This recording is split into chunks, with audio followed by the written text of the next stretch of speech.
বাংলাদেশ হংকংয়ের বিপক্ষে টসে জিতে আগে ব্যাটিং নিতেই পারতো, আগে ব্যাট করে 200-210 রান করতেই পারতো, কিন্তু টিম ম্যানেজমেন্ট ভেবেছে অন্যরকম কোনো রকমের ঝুঁকি তারা নিতে চায়নি। লিটন কুমার দাস টসে জেতার পর বলেছেন যেহেতু উইকেট তাদের কাছে অপরিচিত, সুতরাং তারা আসলে প্রথমে বোলিং করতেই স্বাচ্ছন্দ্য বোধ করবেন। বাংলাদেশ হংকংকে আটকে দিয়েছে 143 রানে, এবং যখন বাংলাদেশ ব্যাটিং করেছে তখন ব্যাটিংয়ের ভেতরে আসলে ওই অ্যাপ্রোচটা ছিল না যে ম্যাচটা বাংলাদেশ শেষ করে ফেলবে 12-13 বা 14 ওভারের ভেতরে। মিডল ওভারগুলোতে বাংলাদেশের ব্যাটাররা খুব দেখে শুনে খেলেছে। শেষ দিকে গিয়ে লিটন কুমার দাস দারুণ কিছু শটস খেলেছেন এবং তিনি তার ক্যারিয়ারের 15 নম্বর হাফ সেঞ্চুরি তুলে নিয়েছেন। ক্যাপ্টেন সুপার ফর্মে রয়েছেন। লিটনের ফর্মে থাকা বাংলাদেশ দলের জন্য দারুণ স্বস্তির খবর। নেদারল্যান্ডসের বিপক্ষে দারুণ দুটো ইনিংস তিনি খেলেছেন। সেই ধারাবাহিকতায় হংকংয়ের বিপক্ষেও তিনি 59 রানের একটা ইনিংস খেলেছেন, 39 বলে 6টা 4 এবং একটা ছক্কা হাঁকিয়েছেন। আমরা যদি শুরুতে বাংলাদেশের বোলিং নিয়ে আলোচনা করি, তো সেই জায়গাটাতে আসলে তাসকিন আহমেদ দুটো উইকেট নিয়েছেন ঠিকই, কিন্তু তিনি প্রচণ্ড এক্সপেন্সিভ ছিলেন। 38 রান তিনি খরচা করেছেন, যেটা তাসকিনের কাছ থেকে এক্সপেক্টেড না যখন প্রতিপক্ষের নাম হংকং। মুস্তাফিজ যথারীতি 4 ওভারে মাত্র 22 রান দিয়েছেন, কিপটে বোলিং করেছেন, উইকেট তিনি পাননি এবং দুটো উইকেট পেয়েছেন তানজিম হাসান সাকিব। এর ভিতরে প্রথম যে উইকেটটা তিনি নিয়েছেন, যে বোলটা তিনি করলেন, ওটা দেখার মতো ছিল, দুর্দান্ত ছিল। 4 ওভারে 21 রানে 2 উইকেট তিনি নিয়েছেন এবং বাংলাদেশের বেস্ট বোলার নিঃসন্দেহে তানজিম হাসান সাকিব। রিশাদ হোসেন 4 ওভারে 31 রান দিয়েছেন। হ্যাঁ, কিছু বাজে বল তিনি করেছেন, বাট দেন এগেন দুটো উইকেট তিনি তুলেছেন।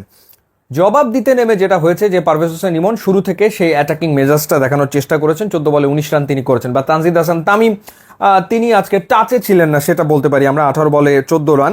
আর এরপরে যে পার্টনারশিপটা হয়েছে লিটন এবং তাওহিদ হৃদয়ের ভেতরে, বলে বলে রান করছিলেন দুই ব্যাটারি, খুবই দেখে শুনে খেলছিলেন, ওয়াচফুল ক্রিকেট তারা খেলছিলেন, এগ্রেশন তারা দেখেননি, টি20 মেজাজ তারা দেখেননি।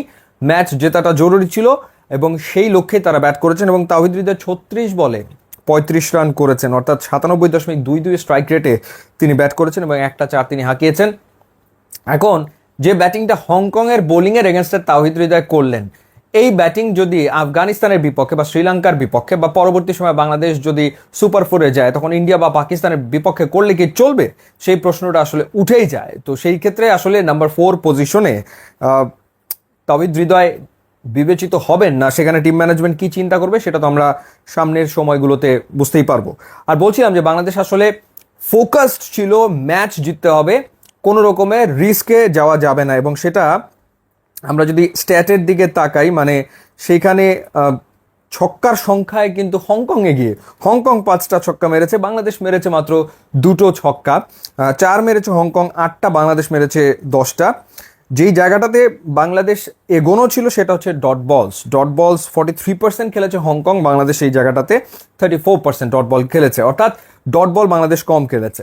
পাওয়ার প্লেতে যথারীতি যেমনটা হচ্ছে গত কিছুদিন ধরে, যে বাংলাদেশ ভালো শুরু পায়, পাওয়ার প্লেতে রান করে, এই দিনও 51 রান তুলেছে, দুটো উইকেট হারিয়েছে বাট 51 রান তুলেছে, যেখানে ওই যে পারভেজ হোসেন ইমন যেহেতু একটা মোটামুটি স্টার্ট দিতে পেরেছিলেন, সেই কারণে 51 রান পাওয়ার প্লেতে এসছে, যেখানে হংকং তুলেছে 34 রান। মিডল ওভারে 73 রান তুলেছিল হংকং, 1 উইকেট হারিয়ে, এবং মিডল ওভারে বাংলাদেশ 87 রান তুলেছে, কোনো উইকেট এই সময়টাতে হারায়নি। তাওহিদ হৃদয় এবং লিটন কুমার দাস তারা খুব দেখে শুনে খেলেছেন এবং তারা সতর্কই থেকেছেন, সেটাই আসলে বলা যায়। সো যাই হোক, বাংলাদেশ ম্যাচ জিতেছে, এটা ডেফিনেটলি ইম্পর্টেন্ট ব্যাপার, কারণ জয় দিয়ে টুর্নামেন্ট শুরু করাটাই তো লক্ষ্য ছিল। কিন্তু একটু বেশি হয়তো কেয়ারফুল ক্রিকেট খেলেছে, অর্থাৎ চ্যাম্পিয়ন মানসিকতার যে ক্রিকেট, সেটা সম্ভবত এই ম্যাচে বাংলাদেশ খেলেনি। তো যাই হোক, সুযোগ ছিল প্রথমে ব্যাট করাটা, বড় রান করার, যাতে করে ব্যাটাররা তারা আসলে একটা রিদমে চলে আসে। তো সেই ঘটনাটা ঘটেনি। তারপরেও বাংলাদেশ দারুণভাবে শুরু করেছে এশিয়া কাপ, কোনো সন্দেহের ব্যাপারে নাই। সো লেটস সি শ্রীলঙ্কা এবং আফগানিস্তানের বিপক্ষে বাংলাদেশ ঠিক কী ধরনের ক্রিকেট খেলে। ইউটিউব ইনস্টাগ্রাম লিঙ্ক আছে, যোগ দিলে খুবই খুশি হবে। Thanks for watching.